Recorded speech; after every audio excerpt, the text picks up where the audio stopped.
desejo a todos uma boa noite e obrigado pela presença. Meus agradecimentos aos nossos clientes, amigos e convidados, e em especial ao nosso palestrante, Dr. Ricardo Regis Laraia, desembargador federal do Tribunal Regional do Trabalho da 15ª Região aqui em Campinas.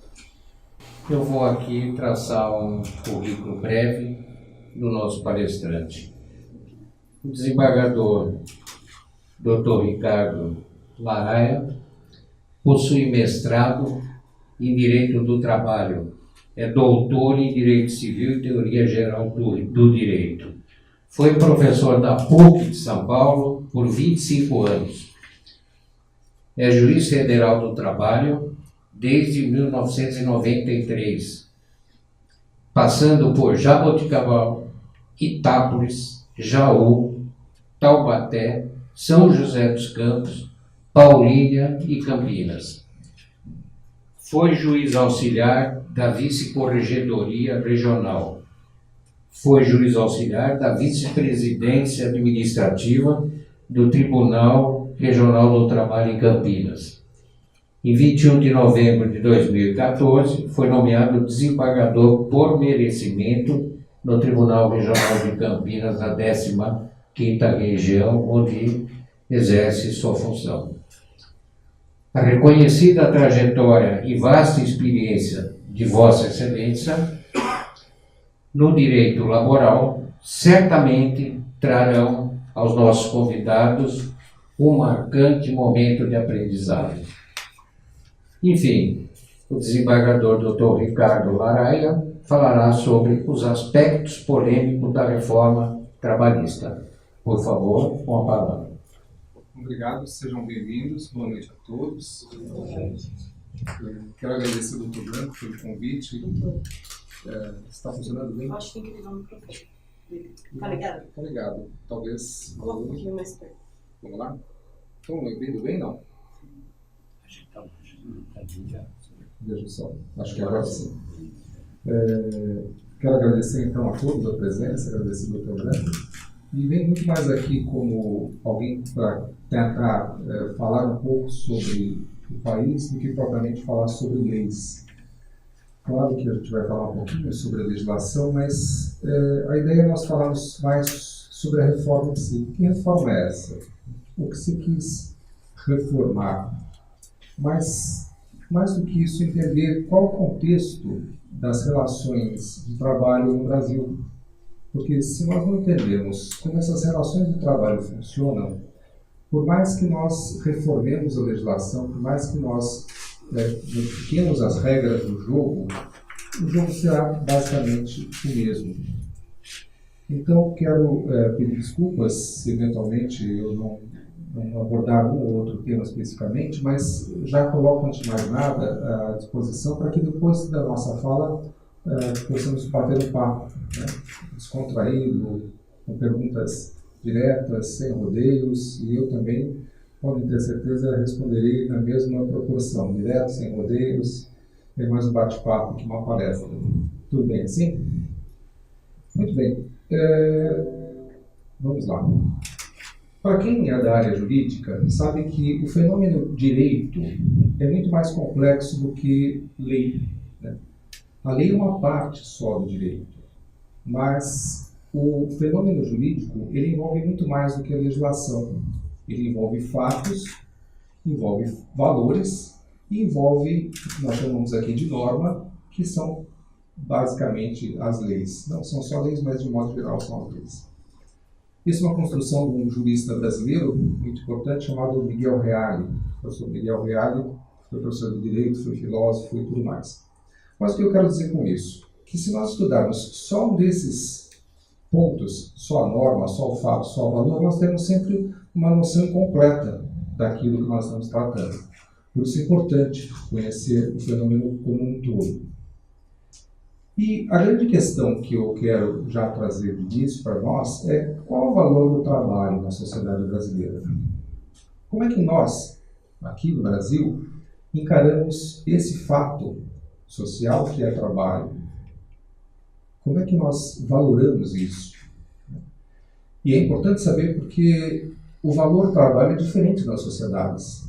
O valor que o trabalho tem no Brasil é diferente, por exemplo, do valor do trabalho na Alemanha, diferente do valor do trabalho na Índia, diferente do valor do trabalho na África e assim por diante. Não estou falando de valor econômico, eu quero falar de valor social. E aí, para tentar mostrar um pouco como é que esse valor se desenvolveu no Brasil, eu vou propor aqui um exercício muito simples de uma sociologia bem rasa, que é nós entendermos como é que o trabalho se desenvolveu no Brasil desde o início da formação da nossa sociedade. Mas, para tentar mostrar isso de uma maneira mais, digamos assim, mais clara, eu vou fazer uma breve comparação entre a formação de dois países que se formaram na mesma época, que são o Brasil e os Estados Unidos. Por que os Estados Unidos? Porque são melhores ou piores? Não. Simplesmente porque também são um país que tem a mesma idade do Brasil, que sofreu um processo de colonização na mesma época, só que de maneira diferente. Podemos comparar o Brasil com qualquer país da Europa, qualquer país da Ásia, mas essa comparação não seria tão justa como a comparação que se faz entre dois países que têm basicamente a mesma idade. Então, bem rapidamente, o que acontece? A colonização dos Estados Unidos começou em 1526, muito próximo da colonização no Brasil, que começou em 1532, devem lembrar disso. Houve diversas tentativas de colonização lá nos Estados Unidos, não foi uma coisa linear, né? Primeiro mandaram 100 pessoas para lá, essas pessoas desapareceram, até hoje não se sabe o que aconteceu com elas. Depois houve outras levas de colonos que foram chegando, e lá nós tivemos pelo menos 4 países, mas vamos falar de 3, que tentaram colonizar aquele território. Predominantemente a Inglaterra, mas também Espanha e França. Outros países também tentaram alguma coisa lá. Mas enfim, o que interessa? Interessa que a colonização norte-americana começa do lado leste, que é o lado direito desse mapa que vocês estão vendo.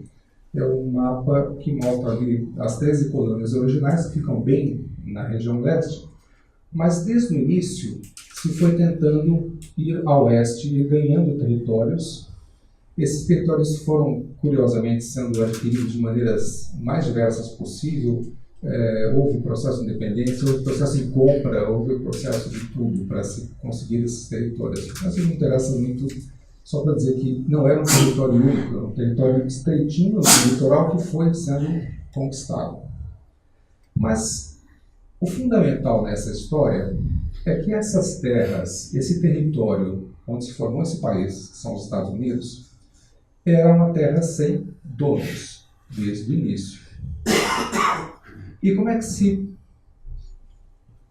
adquiria a propriedade dessa terra? Basicamente pela posse.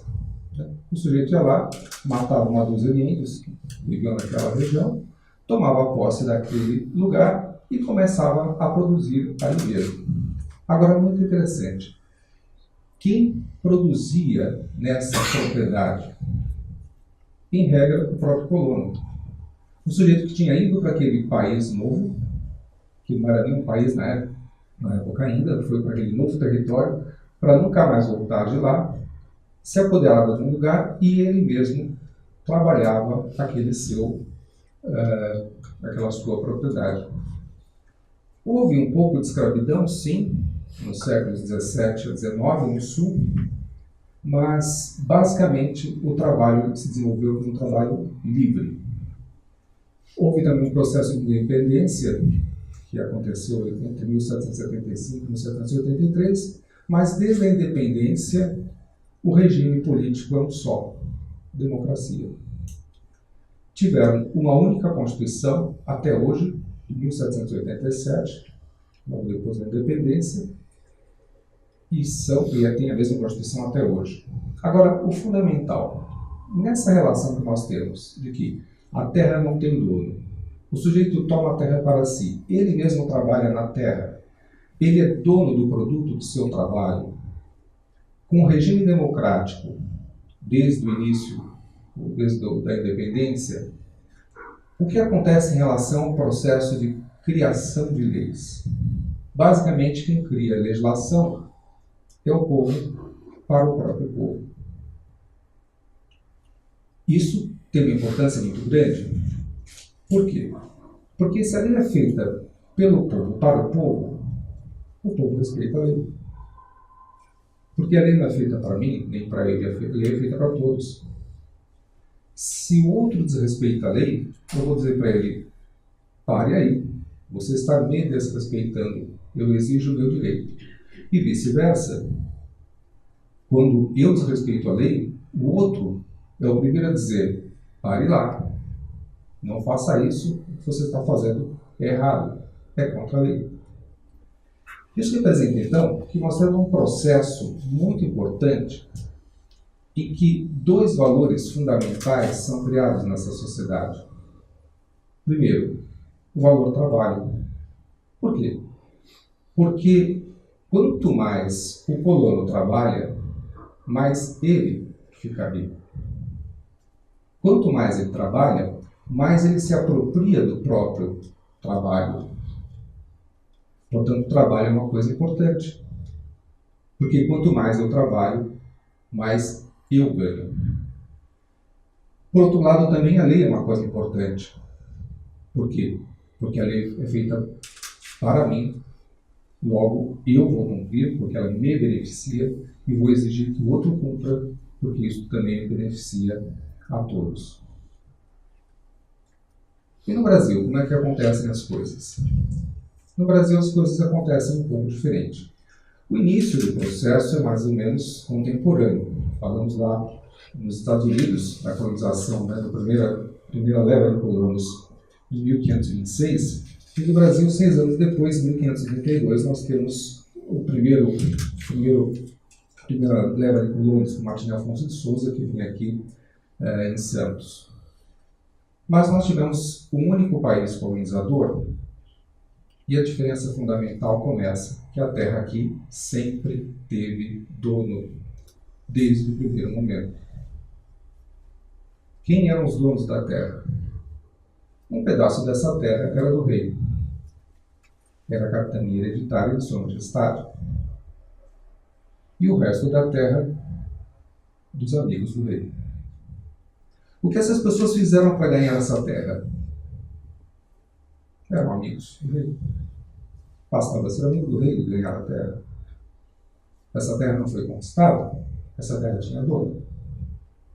Logo, qualquer um que quisesse vir ao Brasil para produzir, precisava desde o início pagar alguém para usar essa terra. Então não bastava um colono chegar aqui, simplesmente tomar um pedaço de terra e produzir, de jeito nenhum. A terra tinha dono. Ele precisaria de uma autorização de alguém. Alguém precisaria vender a ele algum direito para que ele pudesse produzir. E aí uma coisa muito interessante. Quem veio para cá, veio para ficar? Sim, uma parte sim. Mas uma parte significativa não. Veio aqui só para explorar. E a pergunta, quem produzia nesta terra? Era o colono? Também não.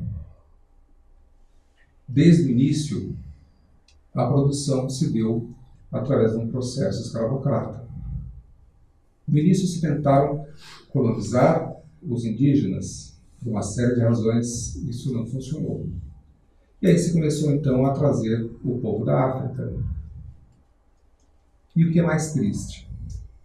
O processo de escravidão no Brasil foi o mais longo da história da humanidade. Em nenhum país deste planeta, em toda a história da humanidade, houve tanto tempo de escravidão. Nós tivemos coisas de 3 séculos e meio de escravidão. Então, olha que interessante. A terra tinha dono. Para produzir, precisaria pagar alguém. Quem trabalhava a terra não era dono do produto do seu trabalho.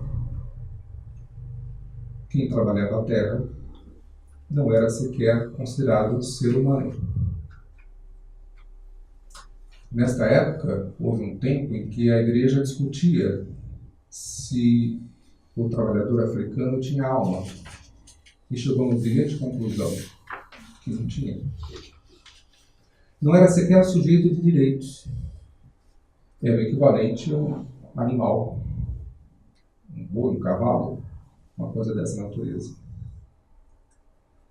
Bom, e em termos políticos, nós tivemos uma independência no século XIX, em 1822, que não foi exatamente decorrente de uma guerra, como foi nos Estados Unidos, houve uma guerra da independência. Não. Aqui houve uma briga de família. E aí, um processo de independência pelo qual o monarca, aspas, né, Dom Pedro I, declarou a independência do Brasil, mas continuou, né, filho de Dom João VI. E quando foi mais tarde, quando Dom Pedro voltou para Portugal, ele foi o monarca lá. Então, na verdade, nunca houve um processo de independência propriamente dito. Quais os regimes políticos que nós tivemos aqui? Bom, no início monarquia, depois uma república. E uma república um pouco estranha, porque não foi uma república que decorreu de uma revolta, de um anseio popular, mas foi um golpe de Estado, de uma oligarquia rural que estava insatisfeita com o processo de abolição da escravatura e como as coisas andavam, e resolveu ela tomar o poder para si, porque a monarquia já não atendia mais os seus interesses. E, em termos de Constituição, querem contar comigo? Ó, 1, 2, 3, 4, 5, 6, 7, 8 Constituições. E já tem gente querendo fazer uma 9ª. Lembrando que a de 1988, que é a mais recente, já tem mais de uma centena de emendas. E o que é interessante também, como é que eram feitas as leis neste período até a República? Bom, em boa parte do tempo as leis eram feitas em Portugal, e a gente cumpria. E eram leis feitas para quê? Para regular o processo exploratório. Não eram para defender os interesses da população. Logo, eu que era um sujeito que vivia aqui, iria querer cumprir a lei? Muito pelo contrário. Se essa lei era feita para me explorar, a minha primeira vontade era descumprir a lei. Era fazer tudo o que fosse possível para não cumpri-la. Porque essa lei não é feita para mim e nem por mim. Essa lei é feita para me explorar. Isso, de uma certa maneira, vai mostrando para nós que os valores aqui foram desenvolvidos de maneira muito diferente. Para começar, o trabalho aqui era visto como uma coisa ruim. Era, não digo, ainda é. O trabalho não é algo que enobrece. O trabalho é algo que enriquece o outro. Trabalhar é feio. O trabalho manual, então, é sujo. É mal visto. O trabalho bonito é o intelectual. E, se possível, não trabalhar é melhor ainda. Mais bonito é não trabalhar e sair na revista Caras, com a unha feita, cabelo penteado. Não é assim? Portanto, posso dizer que o valor do trabalho aqui é de algo ruim, degradante. E a nossa relação com as leis é péssima. Nós não gostamos de cumprir leis. Nós achamos que a lei é feita para o outro. Eu não. Eu não preciso. E nesse caldo todo, nós vamos perceber uma outra coisa. De um modo geral, as relações em outros países, eu tomei como exemplo só os Estados Unidos, mas posso citar qualquer outro país da Europa, de um modo geral, as relações entre as pessoas são relações igualitárias. O outro é tão ser humano quanto eu. Portanto, merece meu respeito. E, portanto, ele também me respeita. Eu não vou tentar enganá-lo, ele não vai tentar me enganar. Se nós celebrarmos um contrato, e eu vou cumprir, ele vai cumprir, nós vamos cumprir a lei juntos. Mas no Brasil não. As relações não são igualitárias. As relações são assimétricas. São relações de dominação. Se eu posso mais, eu choro menos. Se eu puder enganar o outro, melhor para mim, azar dele, e o outro vai tentar me enganar. Portanto, nós não cumprimos contratos, não cumprimos leis. A nossa relação com o outro não é boa. A nossa relação com a lei não é boa. E é nesse contexto, então, eu vou pular um pouquinho, não vou falar disso aqui um pouquinho, né? É nesse contexto, então, que nós vamos ver o que acontece em termos de trabalho. Aqui só quis mostrar para vocês rapidamente que, enquanto nós tivemos um único regime jurídico, regime político nos Estados Unidos, até hoje é o mesmo, aqui nós tivemos monarquia, depois uma oligarquia da República até a década de 30, aí depois uma ditadura civil, tivemos um períodozinho de quase 20 anos de democracia, entre 45 e 64, voltamos a outra ditadura militar e só voltamos a ser democracia há 33 anos. Eu posso dizer até o seguinte, esse país é muito jovem, politicamente falando. Nós só somos democracia há 33 anos. Temos muito que aprender. E estamos indo bem, tá? Apesar desse clima catastrófico que eu plantei para vocês, acho que em 33 anos nós avançamos muito. E fico muito feliz de ver isso. Mas toca para frente, vai. Então, resumidamente, acabando essa comparação, enquanto nos Estados Unidos nós tivemos um novo país, aqui no Brasil nós tivemos uma colônia de exploração. Enquanto lá as terras não tinham dono, aqui sempre houve dono. Enquanto lá era o colono que trabalhava a terra, quem trabalhava a terra aqui era o escravo. Enquanto lá as relações se desenvolveram de maneira predominantemente igualitária, aqui elas foram predominantemente relações de dominação. Enquanto lá nós tivemos democracia desde a independência, no século XVIII, aqui nós tivemos monarquia e uma república, uma democracia estamos começando agora.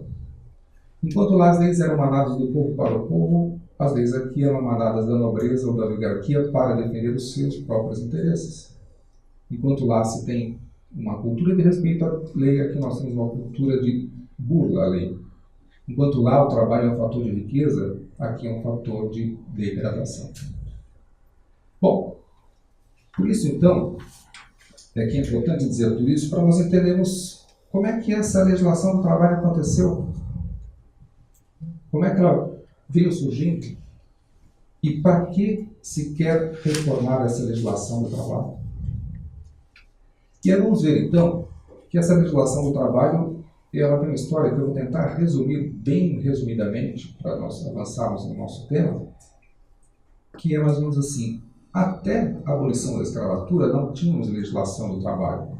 Tínhamos, quando muito, alguma legislação civil para regular relações civis, mas trabalho não era regulado.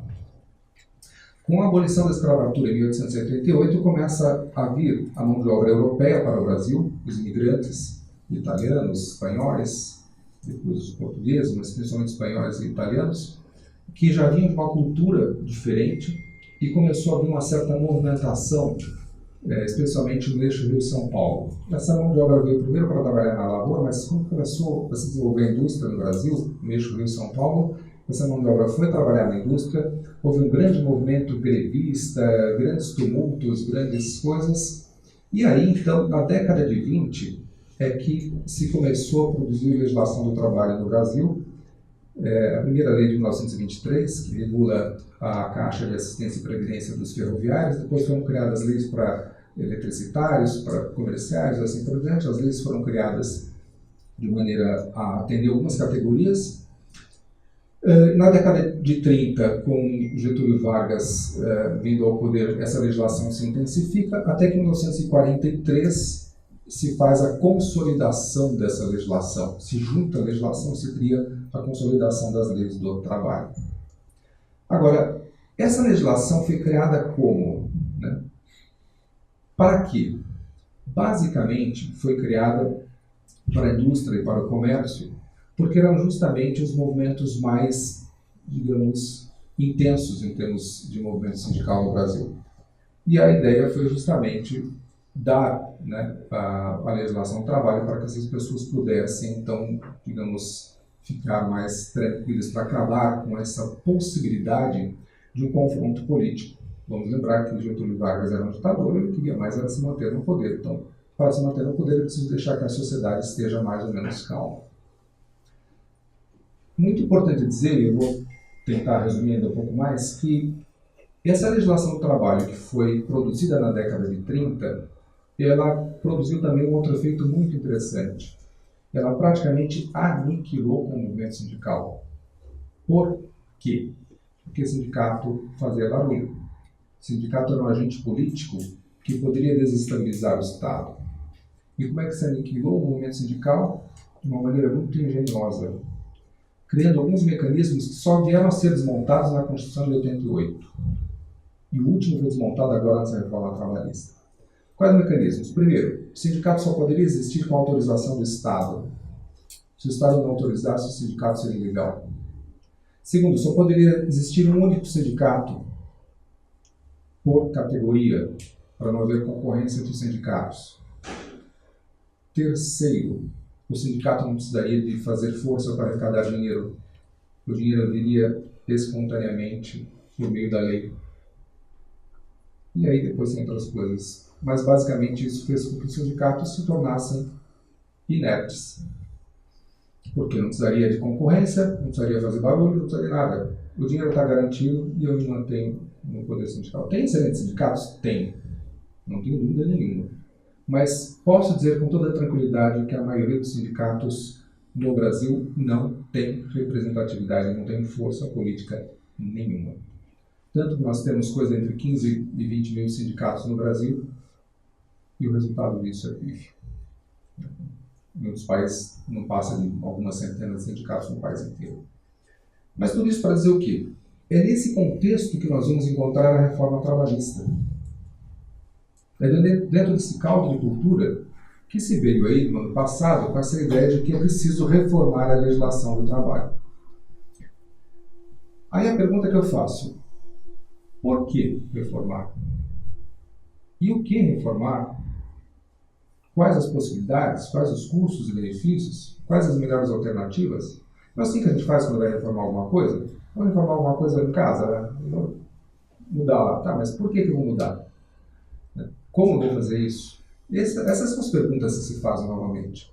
Mas a questão é, será que foi isso que se pensou nessa reforma? E aquilo que se propôs, quando se lançou a ideia de reforma, era mais ou menos dizer o seguinte, olha, o problema da legislação do trabalho no Brasil é que ela contém muitas brechas, muitas falhas, então isso cria uma certa insegurança jurídica, porque um juiz decide de uma maneira, outro juiz decide de outra, e a empresa não sabe, né, se faz assim, se faz assado, e fica sempre nessa possibilidade de descumprir a lei. Outro argumento foi, é preciso criar uma certa estabilidade nas relações, é preciso que as relações sejam previsíveis, então precisamos reformar a legislação para fazer isso. Outro argumento, o Poder Judiciário intervém demais na relação entre as partes. Né? O empregado assina lá que quer, depois de orar e dizer para o juiz que ele se arrependeu, o juiz dá razão a ele. Na verdade não é bem assim. Né? Tem coisas que ele não pode dispor, e quando ele dispõe, ele vai dizer, isso você não podia fazer. Mas o principal argumento era o número excessivo de demandas. E aí a pergunta é verdade isso? Eu vou dizer, sim, é verdade.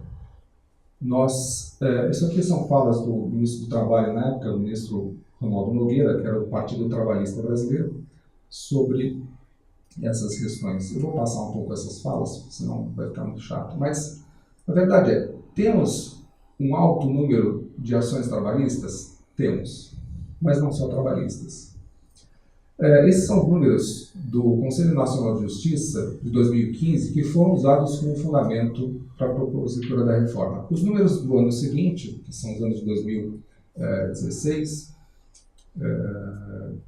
não mudaram muito em relação a isso, 2017 também não.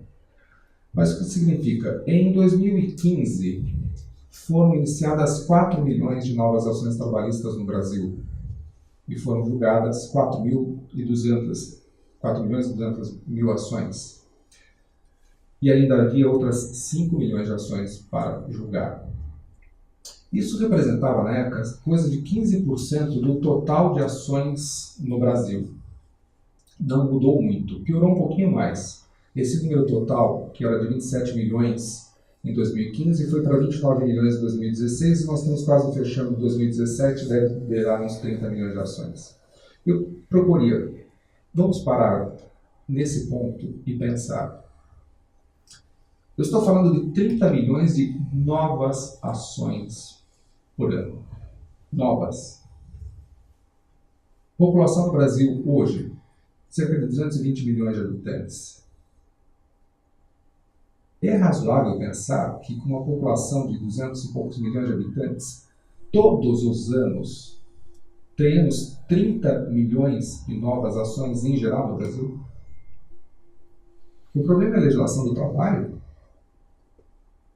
O problema é uma sociedade que está doentia, cuja origem nós vimos agora há pouco, muito por alto, cuja origem disso está na maneira como nós nos tratamos, na maneira como nós enfrentamos as legislações, como nós respeitamos ou não, na maneira como nós somos ou não responsáveis pelas nossas ações, pelas nossas atitudes. Vamos de novo. Quantos de nós aqui já não foi lesado em seu direito básico de consumidor? Quantos de nós já não sofreu um acidente de trânsito por imprudência, porque nós somos imprudentes? E o problema é a legislação do trabalho. E o problema é a justiça do trabalho. Aliás, de novo, se houver história, vamos acabar com ela. Será que o problema não é a qualidade das nossas relações e não a qualidade das nossas leis? Mas, enfim, voltando ao assunto, então, bem resumidamente, mais ou menos esse o panorama, né? Coisa de quase 70% das ações são julgadas pela Justiça Estadual, Justiça Comum, aí se incluem as ações criminais, as ações da área civil em geral. Coisa de 15% das ações são julgadas pela Justiça do Trabalho, são causas trabalhistas, outros 13% são causas julgadas na Justiça Federal, e aí tem alguns outros ramos, eleitoral, militar, que abrangem outra parte. E aí, então, o problema, volto a dizer, é a legislação do trabalho, não é. Enfim, dessas 4 milhões de novas ações por ano na Justiça do Trabalho, o que se pede nelas? O que se discute? E os números do Conselho Nacional de Justiça dizem, olha, o que mais se discute é pagamento de verbas rescisórias. E assim, o empregado foi mandado embora e não recebeu nada. Mas isso é um problema de descumprimento da lei, descumprimento do contrato. Se eu mudar a lei, muda isso aqui? Aliás, na reforma trabalhista se fez alguma coisa em relação a este ponto? Também não. Aí, na época, se propôs a reforma e se estabeleceu um debate. E eu trouxe essa foto, que eu acho muito divertida, porque assim, eu não gosto de futebol, não assisto futebol, mas se tem uma coisa que eu acho insana, são aqueles debates sobre a rodada no final de semana, domingo à noite. Com todo respeito a quem gosta, fala, Jesus, eu não conseguiria dormir à noite depois de assistir um programa desse. Porque se fala, acaba o programa, fala, tá, falou o quê? Não se falou nada. Se debateu, depois não se conclui nada. O mais interessante, todo domingo tem um treco desse. E a discussão sobre a reforma trabalhista foi nesse nível. Né? Se falou, mas não se chegou a conclusão nenhuma. E aí a solução que propuseram foi esta. Que história é essa desse sofá? Eu vou contar uma piadinha bem sem graça, mais antiga, mas diz que assim, um cônjuge chegou em casa e encontrou outro cônjuge no sofá com outra pessoa, com uma terceira. E aí, para solucionar isso e não ter mais esse problema, vendeu o sofá. Tirou o sofá da sala, porque assim não haveria mais esse perigo da traição. A reforma trabalhista é justamente o que eu estou demonstrando aqui para vocês. Ou seja, quis apenas tirar o sofá da sala, mas o problema continuou o mesmo, que é exatamente o que eu venho dizendo sempre, é a qualidade das relações. O problema no Brasil, de um modo geral, está nesse ponto. Que tipo de relação nós temos com os outros? Qual a qualidade da relação que eu tenho com outro sujeito, que é tão sujeito quanto eu? Qual a relação que eu tenho com a legislação? Eu respeito o outro, eu respeito a legislação, eu respeito o contrato. Esse é o problema. E é um problema tão grave que nem quem é dono do próprio trabalho respeita o trabalho dele mesmo. Respeita o seu consumidor. Quantos de nós já não teve problemas com autônomos que foram contratados para fazer esse ou aquele trabalho e não fizeram? Ou fizeram errado? Ou tentaram enganar? Ou enfim. Resumidamente, então, o nosso problema, e isto não foi debatido, é a má qualidade das relações, uma legislação que realmente é complexa, mas que poderia ser melhor discutida, simplificada em muitos pontos, o não cumprimento da legislação pelas pessoas, o que vai levar a exatamente o que nós vimos, uma litigiosidade elevada. Todo mundo procurando solução no judiciário.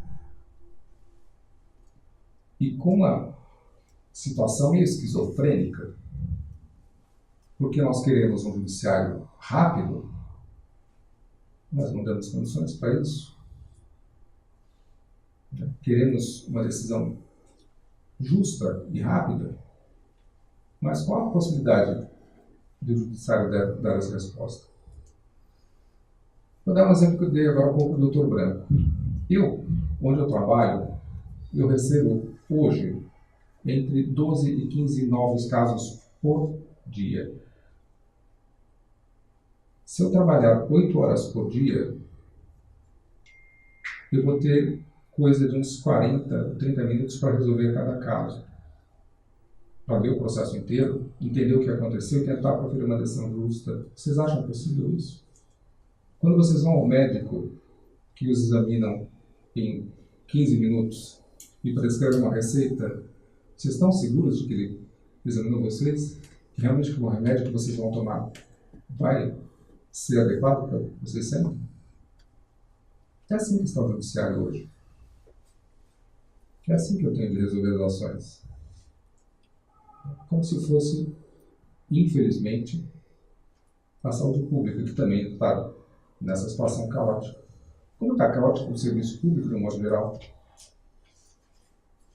Então, a sociedade que não cumpre o seu papel, não assume as suas responsabilidades, não consegue resolver os seus próprios conflitos, quer que o Estado resolva e acha que o judiciário é caro, acha que o judiciário custa demais. Ué, mas o que é a sociedade, então? Quer um judiciário de 15 minutos? Tudo bem, vai ter.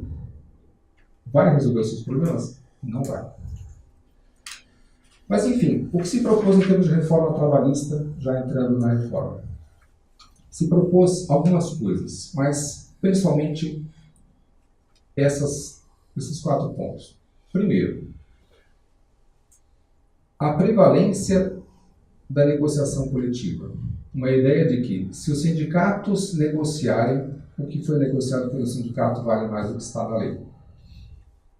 É bom, se nós tivéssemos uma estrutura sindical com legitimidade, sim, mas nós temos uma estrutura sindical da década de 30 atrelada ao Estado, com sindicatos que têm pouca representatividade, com sindicatos cujo número de associados é muito inferior a toda a categoria, que não tem força para negociar.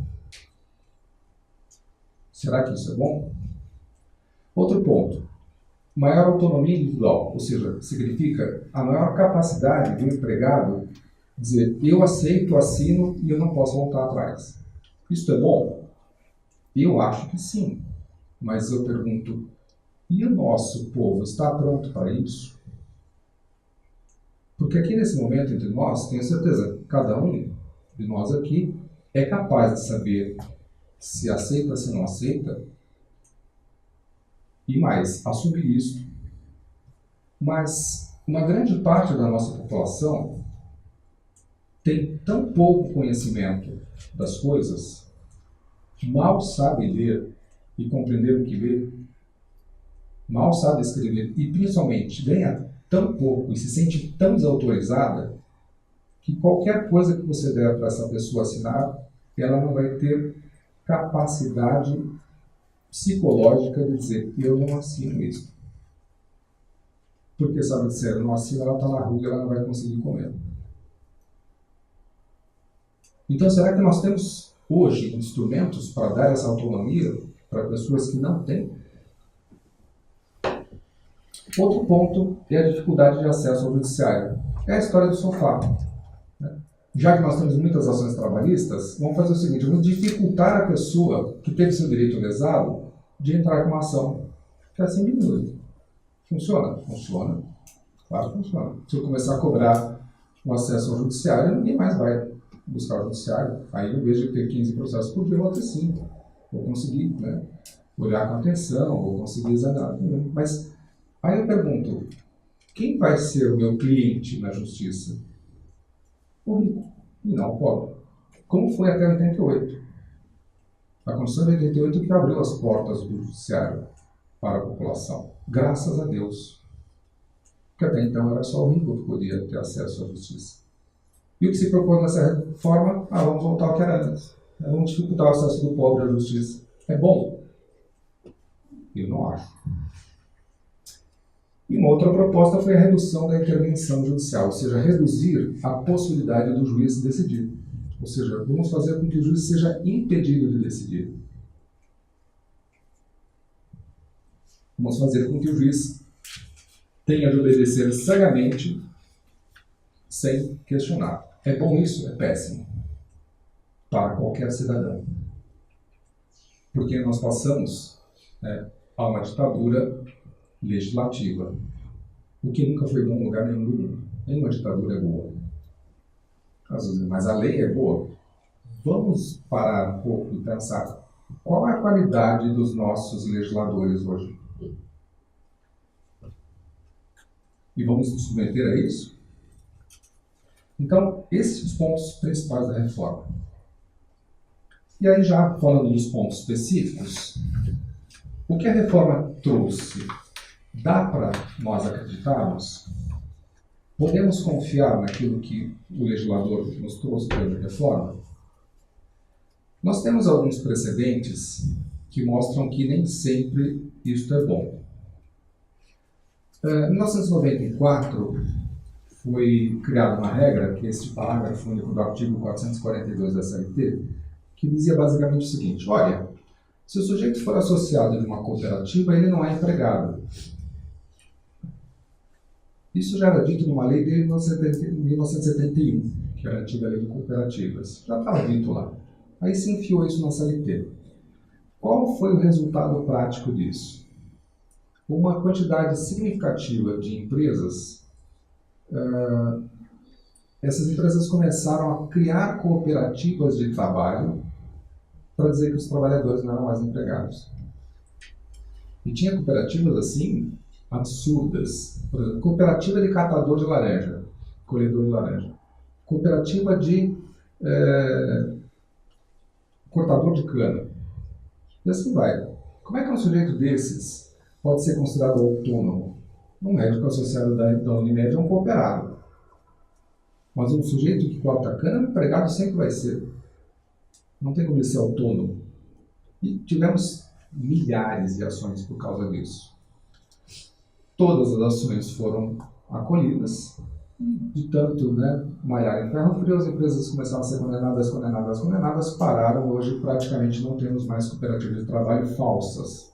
Temos algumas verdadeiras e essas nós continuamos a dar razão a elas. Mas as falsas cooperativas proliferaram quando essa lei foi editada em 1994. Ficamos uns 10 anos lutando com isso, até que as coisas se normalizaram. Um outro precedente que também não funcionou foi as chamadas comissões de conciliação prévia. A ideia é mais ou menos o seguinte: vamos desafogar o judiciário e permitir que as partes, elas mesmas, resolvam por acordo suas questões fora da justiça do trabalho. E eles poderiam criar comissão de conciliação prévia tanto dentro da empresa quanto entre o sindicato de empregados e o sindicato de empregadores. Pois é, Lembra daquilo que eu contei agora há pouco, da nossa relação com a lei, etc e tal? Infelizmente, a ideia era maravilhosa, mas a prática foi desastrosa. O que nós tivemos de comissões de conciliação prévia provocando fraudes das mais absurdas possível, dentro dos próprios sindicatos de trabalhadores, os trabalhadores eram lesados nessas comissões.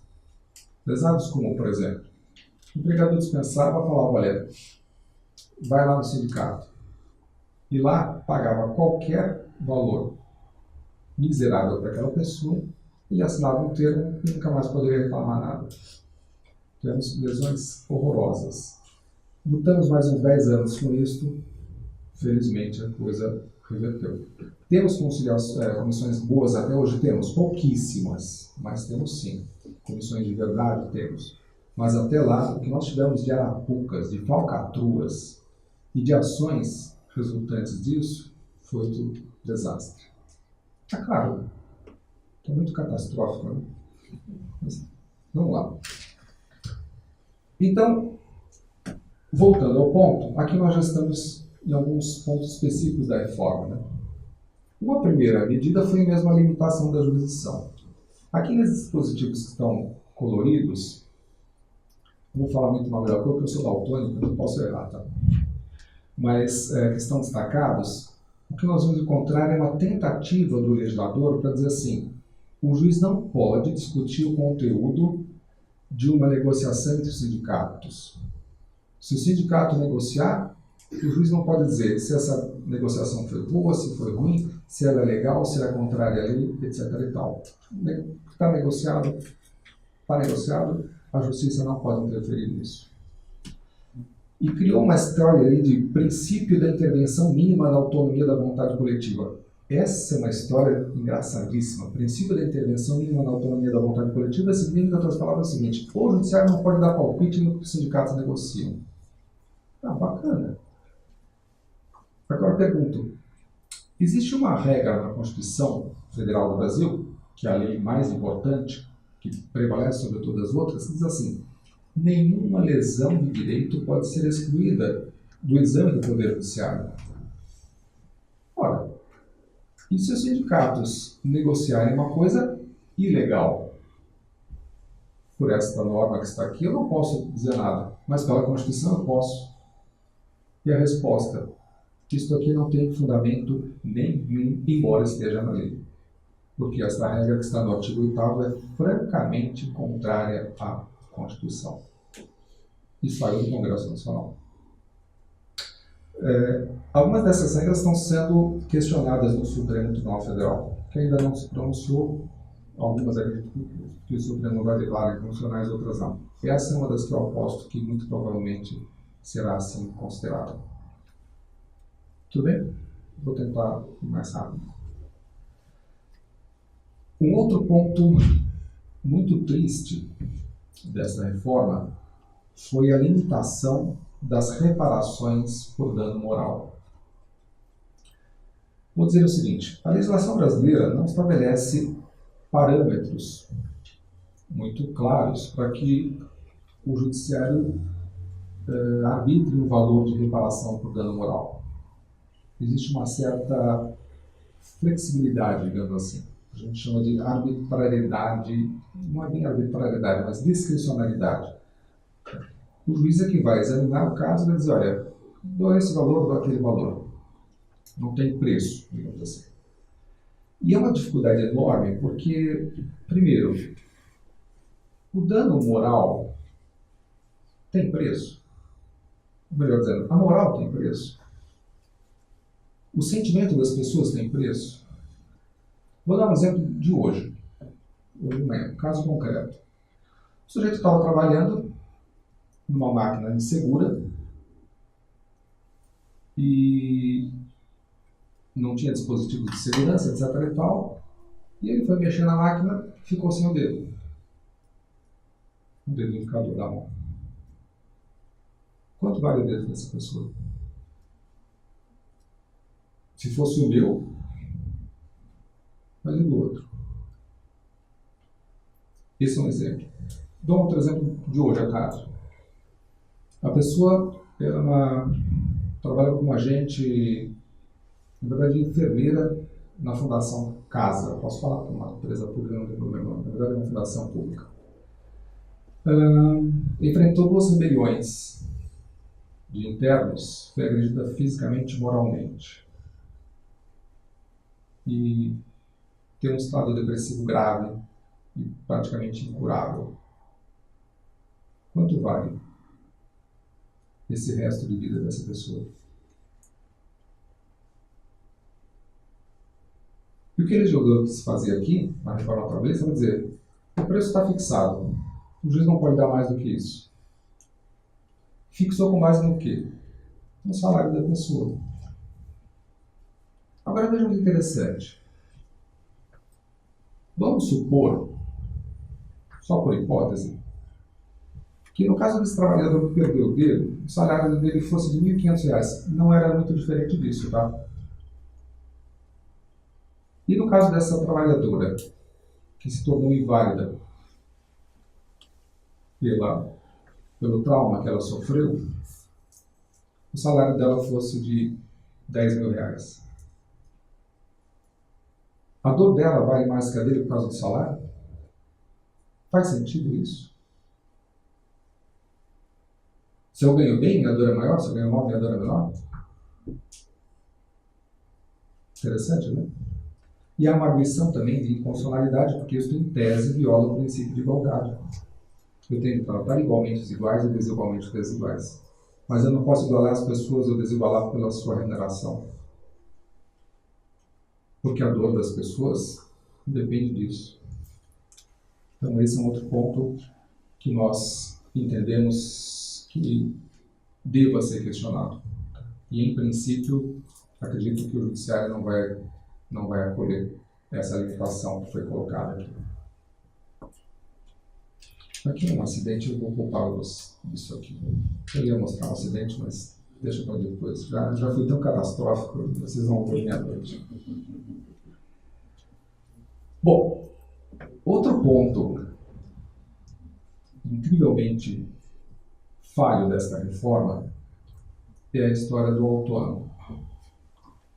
Basicamente, o que o legislador está dizendo nesse artigo da CLT é dizer assim: se alguém for contratado como autônomo e cumprir todas as regras legais, ou seja, todos os aspectos formais desse contrato, eu, juiz, não posso dizer que ele é empregado. Tá, vamos lá. O que ele quer dizer é o seguinte: se o contrato estiver bem, formalmente adequado, não faz mal que o sujeito seja subordinado, não faz mal que ele tenha todas as qualidades de empregado. Ele não será mais porque o contrato está dizendo que não é. O que significa dizer, em outras palavras, assim: eu, juiz, só posso olhar se o contrato está de acordo com a lei, mas não se o contrato está de acordo com o fato. Se o fato desmentir o contrato, eu tenho que olhar o contrato, eu tenho que olhar o fato.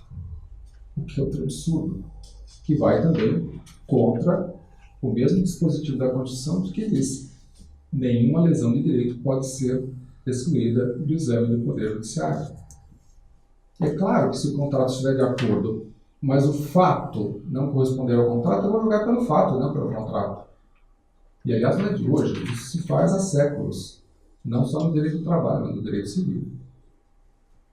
Enfim, o que o legislador quis fazer quer dizer: vale o contrato, não vale o fato. Um outro ponto que eu acho um pouco complicado, mas este talvez acabe vindo a funcionar, se refere à chamada livre estipulação do empregado melhor ou mais bem qualificado. O que significa o seguinte: aqui no artigo 444 da CLT, se veio dizer com a reforma que se o empregado tem um diploma de nível superior e se ele recebe um salário igual ou superior a 2 vezes o limite máximo dos benefícios do regime da Previdência Social, coisa de uns 10, 12 mil reais, ele pode sim dispor livremente sobre o que ele quiser, sobre algumas coisas, mas de uma maneira geral, ele pode sim, o que ele declarar é válido. Este ponto é um ponto polêmico também, como outros que eu já mencionei, mas eu acredito pessoalmente que isto vai prevalecer. Neste ponto, sim. Porque este empregado, a não ser que ele prove que ele foi induzido a erro, que ele foi pressionado ou coisas dessa natureza, ele, diferente daquele outro empregado que mencionei lá atrás, tem sim melhores condições de discernimento e deve assumir a sua responsabilidade pelos seus próprios atos. Então, aqui talvez o legislador possa ter encontrado um ponto positivo nessa reforma. Não sei ainda se sim ou se não, vamos ver.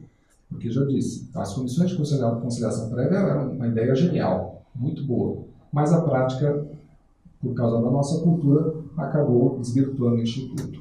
Aqui, se a prática não desvirtuar esse Instituto, quero acreditar que vai funcionar bem. Até porque, vira e mexe, a gente tem casos como esses, tá? Às vezes tem sujeitos que são gerentes, diretores, né, e assinam certas coisas e depois vão dizer assim, eu não sabia o que eu estava assinando. Fala, pelo amor de Deus, né? Você vai dizer para mim que não sabe o que está assinando? Você tem que gerenciar a empresa inteira. Desculpa, gente, está claro que eu estou colocando para vocês. Eu não paro de falar em vocês. Vai deixar claro mais para o final. Um outro ponto muito delicado também da reforma é o chamado contrato intermitente. Esse contrato intermitente permite que o sujeito seja empregado, mas que o empregador só utilize do seu trabalho quando ele quiser. E mais, só pague quando utilizar. Quase que um dispositivo feito por encomenda para uma certa rede de fast food conhecida, que vende sanduíches, batatas fritas e Coca-Cola para nós. É assim. Quando eu precisar, você vem, eu pago a você, quando não precisar, você fica em casa. Em termos de legalidade, não há problema nisso aqui. Em princípio, essa ideia do trabalho intermitente não contraria a Constituição, está de acordo com as leis. O grande problema aqui é outro, que é o seguinte, do ponto de vista da empresa, é muito interessante que ela só pague pelo trabalho do empregado quando ela utilizar esse trabalho. Mas eu pergunto, e o trabalhador viver de quê quando não for convocado? E como sociedade, será que isso é bom? Será que para a sociedade é interessante um sujeito que vai, faz um bico, depois fica 15 dias sem receber, depois vai lá, faz outro bico? E mais, qual é o comprometimento que esse trabalhador tem com a empresa? E com o cliente da empresa? Será que vale a pena? Então, volto a dizer, do ponto de vista legal, pode ser interessante, é visto, sim. Mas será que do ponto de vista social e empresarial é uma boa medida? E aí é que eu tenho minhas dúvidas. Bom, não vou falar mais do contrato intermitente. Um outro ponto também da reforma foi que algumas parcelas, algumas verbas que o empregado recebia, até o ano passado eram consideradas parte do salário. E agora não são mais. Ajuda de custo, o auxílio alimentação, as diárias para viagem, os prêmios e os abonos. Essas verbas sempre foram objeto de discussão desde que a CLT foi editada em 1943 e algumas eu diria até que acho positivo que assim seja, mas outras não necessariamente acredito que a gente ainda vai ter problemas. A ajuda de custo era um problema e continuará a ser com a lei. Por quê? Porque se a ajuda de custo é de fato paga para custear o trabalho de alguma maneira, ela já não era salário e vai continuar a não ser. Por exemplo, se eu transfiro o empregado para outra cidade e ele não tem residência lá, eu tenho que fazer o quê? Eu tenho que pagar o aluguel para ele. Isso é salário? Não, não é. Já não era, vai continuar a não ser. Agora, se nesse momento, por exemplo, eu resolvo pagar uma ajuda de custo para o empregado. E o juiz pergunta para o empregador, mas para que serve essa ajuda de custo? Não, é só para ajudar a vida dele. Tá, mas isso é despesa, né, do trabalho? Não, é uma ajuda de custo. Isso continuará a ser salário. Porque ainda não foi revogado o artigo 9º da CLT, que diz que tudo que serve para desvirtuar a lei é inválido. E nós temos considerado o fato. Mas vamos à história do contrato formal. Então não importa o título que se dê, importa qual a finalidade.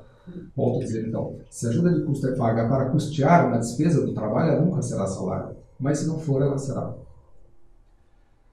O auxílio alimentação é uma outra questão. Esse eu acho até interessante que não seja mesmo, porque a alimentação, se for dada durante o trabalho, para o trabalho, já não é salário há muito tempo para uma série de empregados. Por exemplo, o sujeito que trabalha embarcado, né, tanto o aeronauta quanto o marítimo, ele vai comer onde? Para o avião que eu vou comer ali na esquina e volto? Não. Eu estou comendo no avião. O trabalhador marítimo também que está embarcado, o que trabalha em plataformas também. E esses trabalhadores sempre receberam alimentação e precisam receber, isso não é salário. E o outro que trabalha na indústria aqui do lado recebe alimentação, é salário, não é injusto. Ou não é para todo mundo, ou é para todo mundo. Então aqui me pareceu que foi uma boa medida. E as diárias também, a mesma história. As diárias servem para o trabalho, então elas não são salário. Não servem para o trabalho, então podem ser salário. Os prêmios, né? Se os prêmios forem de fato prêmios, o legislador agora entende que não sejam mais salários. Mas se for também desvirtuado, continuará a ser. Então, aqui mudou a cara da lei, mas acredito que não vai mudar nada, porque assim nós já decidimos e vamos continuar a decidir. Já estou com o meu horário esgotando, eu vou... Falta um pouquinho também. Outro ponto é da equiparação salarial, ela foi restringida, porque antes nós poderíamos equiparar empregados que não trabalhassem no mesmo local, mas desde que fossem na mesma cidade. Então, 2 empregados de 2 lojas na mesma cidade poderiam ser equiparados, ou 2 trabalhadores de uma indústria que tivesse 2 estabelecimentos na mesma cidade poderiam ser equiparados. Agora não. Só podem ser equiparados os empregados que trabalhem no mesmo local de trabalho. É bom ou ruim? Aí não sei, tanto faz, porque essa questão é muito mais complexa. Em outros países é possível pagar salários diferentes para pessoas que trabalham lado a lado. Agora, se isso é bom ou ruim, vai depender do valor da sociedade. Isso não fere num princípio em regra, digamos assim.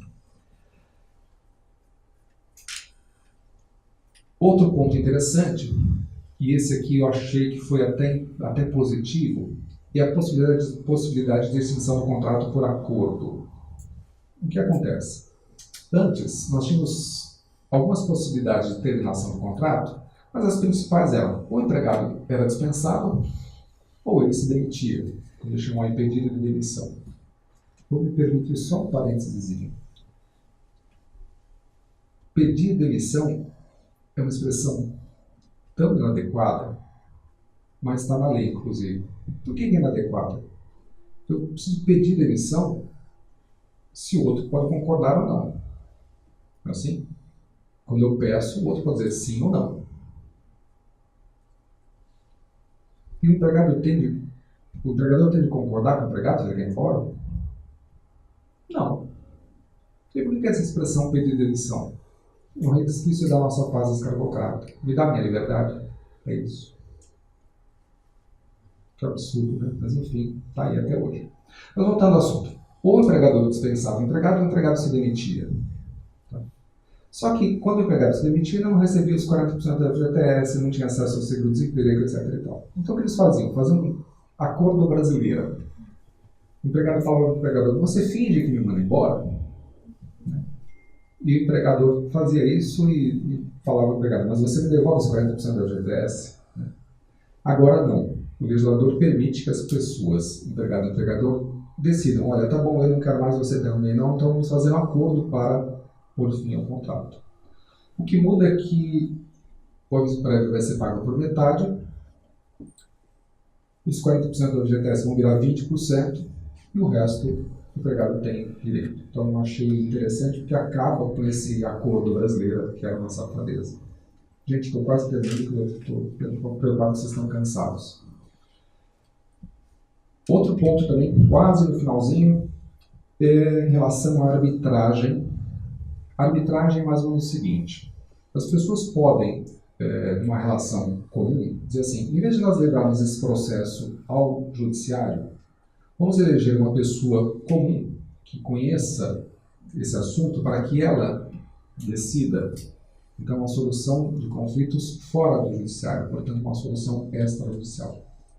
É excelente quando as pessoas sabem o que estão fazendo, porque elas é que têm de eleger quem será o árbitro, como um acordo e assim por diante. Então, aqui se propôs isso também para as relações de trabalho. Eu diria que para certos trabalhadores, especialmente empregados muito qualificados, pode ser interessante, mas para os demais, não. Cairia naquela história da comissão de conciliação prévia e eu acho muito complicado. Eu diria para o empresário hoje, não utilize isso, porque não vai funcionar tão cedo. Outro ponto, talvez um dos mais polêmicos que nós temos na reforma, é esse aqui, da quitação anual. Qual é a ideia do legislador? A ideia é dizer o seguinte: o empregador poderia, a cada ano, ir ao sindicato de empregados, chamar o empregado lá. Vamos voltar isso aqui. Chamar o empregado lá é uma coisa da minha cabeça, né? Ele vai dizer para o empregado, vai, né? O empregado não vai dizer não. Então, manda o empregado ao sindicato, apresenta toda a documentação para o sindicato e fala, olha, eu queria que ele dissesse que eu não devo mais nada daqui para trás. E se o empregado disser, está tudo bem, estou de acordo, e o sindicato concordar, então assina um termo que, olha, daqui para trás não devo mais nada. É interessante? É. Agora, eu tenho sérias dúvidas. Primeiro, se o sindicato vai concordar. E B, e se ele concordar, eu tenho dúvidas por que ele concordou. E C, e se o empregado disser que eu não concordo, ele vai continuar empregado? Então, se nós não tivermos uma relação igualitária, de respeito, não adianta nada. Cairemos sempre naquela relação de dominação, no chamado vício de vontade, nessas coisas. Então, volto a dizer, o problema não é por aí que se resolve, o problema é de cultura. Quando nós não melhorarmos nossa cultura, né, nosso respeito pelo outro, as coisas vão continuar dessa maneira. Estou preocupado com o horário, vamos lá, falta um pouquinho. Outro ponto que eu já mencionei era a ideia da negociação entre os sindicatos valer mais do que a lei. Tá?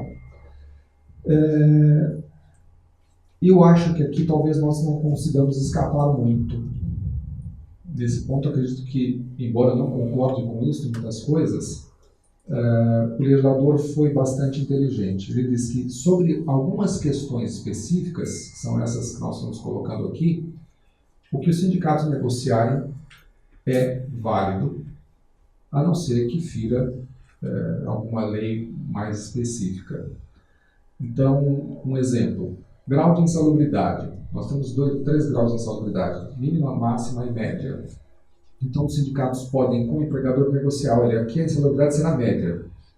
E aí não adianta o empregado vir depois no processo dizer, ah, mas no meu caso a insalubridade era máxima. Não, negociou para a média, vai ser a média. Em algumas situações a gente já tem aceitado coisas parecidas. Eu vou dar só um exemplo, porque já estou atrasado, mas um exemplo que nós temos aqui na 15ª região, no interior do estado, refere-se a horas de percurso que acabaram com essa nova lei. Mas antigamente tinha uma dúvida. O trabalhador rural na lavoura de cana e de laranja não trabalha num lugar específico. Cada dia ele vai para um ponto. E aí esse tempo tinha de ser remunerado. E os sindicatos começaram a negociar isso, fixaram um tempo médio. E esse tempo médio tem prevalecido. Então, acredito que aqui também, nesse ponto, vai acabar prevalecendo a negociação entre os sindicatos. E quase mesmo terminando, esse é o penúltimo slide, o antepenúltimo. Nós temos honorários de perito, que é uma mudança no processo. O que acontece aqui? Acontece o seguinte, Em muitos casos, para nós decidirmos, nós precisamos da opinião de um perito, que é o perito que vai me dizer o que diz aquela situação. 2 exemplos. Um dos exemplos eu posso mencionar, ou mencionei agora há pouco. Quando o empregado vem pedindo o pagamento do adicional de insalubridade ou de periculosidade, eu preciso nomear um perito, um engenheiro ou médico do trabalho que vá até a empresa, examinar as condições de trabalho, e é o perito vai dizer, olha, o trabalho é insalubre ou perigoso, se é insalubre em grau mínimo, médio ou máximo, se for perigoso, etc. Então, eu dependo desse exame do perito, que ele que vai ao local de trabalho e me contar como é que está, e se é ou não insalubre, se é ou não perigoso. Outro exemplo, mencionei agora há pouco também, casos de doença no trabalho, ou acidente de trabalho. Eu preciso nomear um médico para saber se o sujeito está doente, se ele teve redução ou perda da capacidade, de quanto foi essa perda ou redução de capacidade e assim por diante. Em casos como esse, eu preciso nomear um perito. O perito é empregado da justiça? Não, não é. O servidor público também não é. O perito é um profissional liberal que faz o trabalho e quem vai pagar o trabalho dele será aquele que perder a causa nesse aspecto. Ok? Bom, o que mudou? Mudou que antes, se o empregado perdesse, ele não pagava nada. Se ele dissesse para mim, eu não tenho condição de pagar esse perito, o que eu fazia? Mandava o Estado pagar. A União falava para a União, pague você. E agora o que mudou na legislação é dizer assim, o empregado que perder vai ter de pagar o perito. Em regra, que é algumas exceções. Este ponto é interessante? Em alguns aspectos, sim. E por que eu estou dizendo isso? Porque nós vivemos, volto a dizer, uma sociedade de uma cultura irresponsável. A quantidade de ações que eu tenho, que o sujeito pede coisas sem nenhum fundamento, que já que eu não vou pagar nada mesmo, deixo entrar em concessão, a quantidade realmente era grande. Coisas assim que vocês não fazem ideia. Não sei se eu vou conseguir lembrar de um exemplo dos mais pitorescos, mas, olha, eu vou dar um exemplo dos mais toscos que eu já vi. O sujeito tinha uma DST, doença sexualmente transmissível, e alegou doença do trabalho. E não era um profissional do sexo. E aí vai. Enfim, então isso aqui trouxe uma certa... É provável que traga uma certa moralidade para os pedidos, uma certa responsabilidade. Se sim ou se não, a prática que vai dizer, mas a tendência é essa. E no mesmo sentido, honorários do advogado.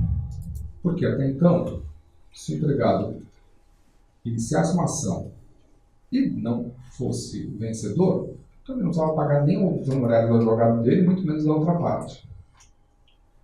E agora a regra é, quem perder tem de pagar honorários para o outro.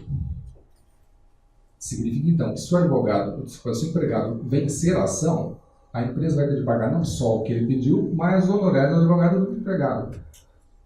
E vice-versa. Se o empregado perder a ação, ele não só vai ganhar nada, como também vai poder ter de pagar honorários para o empregador. Então, tende também a ser uma medida moralizadora, acreditamos que possa ser. Se sim ou se não, nós não sabemos, vai demorar para descobrir. E por fim, o último slide refere-se ao acordo extrajudicial. Este é um outro ponto também que nós ainda temos dúvida do quanto isso será viável ou não dentro da nossa sociedade. Por quê? Pelo seguinte, até hoje em dia, ou até ano passado, até novembro do ano passado, se o empregado podia entrar com uma ação e no curso do processo as partes celebrarem um acordo, sem problema nenhum. Mas às vezes aconteciam situações mais ou menos o seguinte, as pessoas não estavam em litígio, mas para obter uma certa segurança de que nunca mais o empregado iria reclamar daquilo, eles simulavam um processo. O empregado fazia de conta que entrava uma ação de verdade, não que ele tinha mesmo uma ação contra o empregador. Muitas vezes não, já combinado com o empregador, eu vou entrar com a ação e já vai fazer o acordo. E fazer o que nós chamamos de casadinha, uma lei dissimulada. Isso é proibido pela legislação. O juiz, quando verifica isso, ele tem o dever de extinguir aquela ação, arquivar a ação. Mas agora o legislador previu que isso pode ser feito sim, legalmente. Dizer assim, se as pessoas querem chegar a um acordo antes mesmo de entrar com a ação, tudo bem. Elas fazem esse acordo e já vão juntas ao juiz dizendo, olha, nós já temos um acordo antes mesmo de entrar com a ação, só não quer, né, ver se está tudo certinho, né? Cair, vai que está tudo certo, que aí o empregado nunca mais reclama. É bom? Pode ser. Tá? Se for feita de maneira honesta, sim. Mas volto a dizer daquele exemplo das comissões de conciliação prévia. A ideia era excelente, como essa aqui. Agora, se a prática vai ser boa ou não, só o tempo vai nos dizer. Tudo bem? Bom, já cansei vocês, então encerro por aqui.